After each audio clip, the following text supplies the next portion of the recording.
raining in some parts, cloudy in others. With that rainbow yesterday, I was like, oh, I was trying to get an aerial shot where the rain just stopped, and by the time you try setting everything up, it basically was gone afterwards. Like, oh, darn it. There's an example too. We'll have to talk about the Mavic 3 release. When it comes to new drones and products, it'd be nice to have new features of some sort that will enable you to capture things you couldn't before. Like if it was weatherproof, you can just fly it in the rain and capture it. I think that's an important factor anyways, in terms of whether or not you want to invest a lot of money into a new product. Although with that thought of new drones, I was surprised to see ads basically for the Mavic 3 where it seemed like it was from DJI themselves, because I would think with chip shortages and stuff, which would affect supply, I would imagine the initial shipments would probably sell out to everyone who wants to get it right away. Yeah, so it's kind of funny or weird how you would spend marketing dollars on that when it'll probably go off the shelves immediately, initially anyways. And speaking of drones, it was kind of interesting reading this story. It relates to how I read before that the FAA is testing various airports with these drone detection systems. This one here says, FAA begins first ever drone test to protect airports.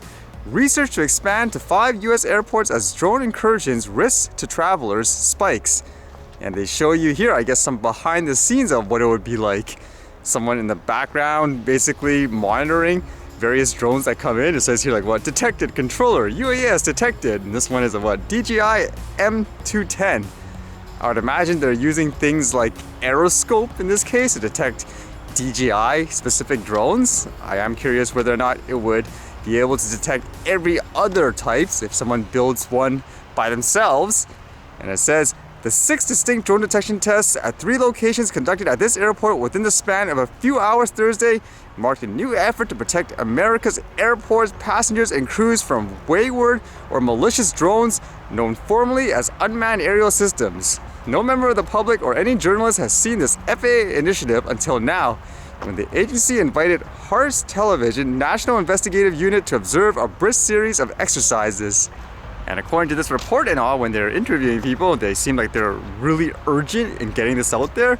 It says, we're being very deliberate and methodical about our approach to this, Papier said, because as we move forward in regulatory action, we want to make sure that we are as clear as we could possibly be to make sure that we help the airports, but at the same time, we do no additional harm.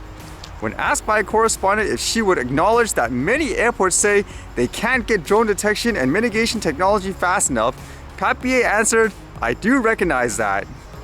As you know, there's been so many reports of sightings of drones around airports and all that. It causes all fear and chaos.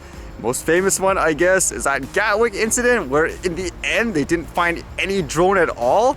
And at times they were saying, well, there's possibly a chance there was no drone, so there's a lot of hysteria as well, which is kind of funny because I was reading about the story about that, quote, Jetpack Man that people say they were seeing in the US, and according to this, they're concluding it could have possibly just been a balloon. Like this one says, mysterious Jetpack Man in Los Angeles may have been Jack Skellington balloon, FBI says.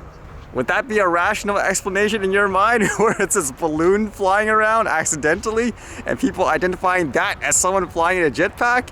Because even everyone else reports pretty much the same thing, but this person says it's a person, it's a drone, it's a pictures reveal what Jetpack Man in the sky near LAX might be, and it's not what you expected. And same thing, it might be a balloon of this figure.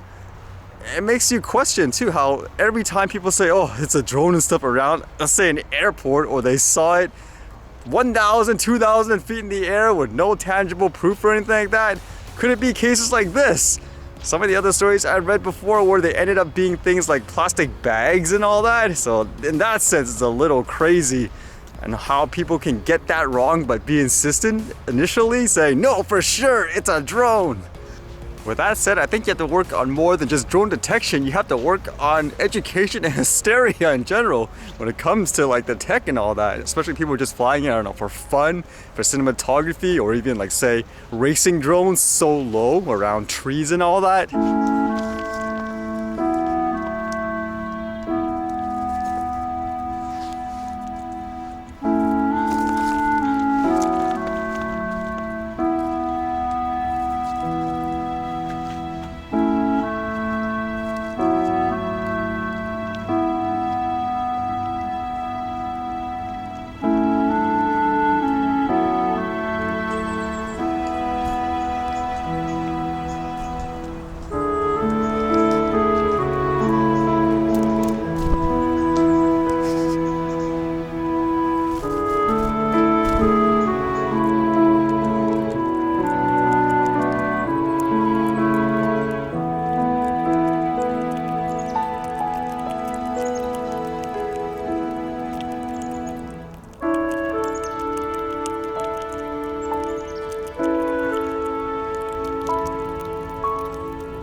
Alright, see you guys later.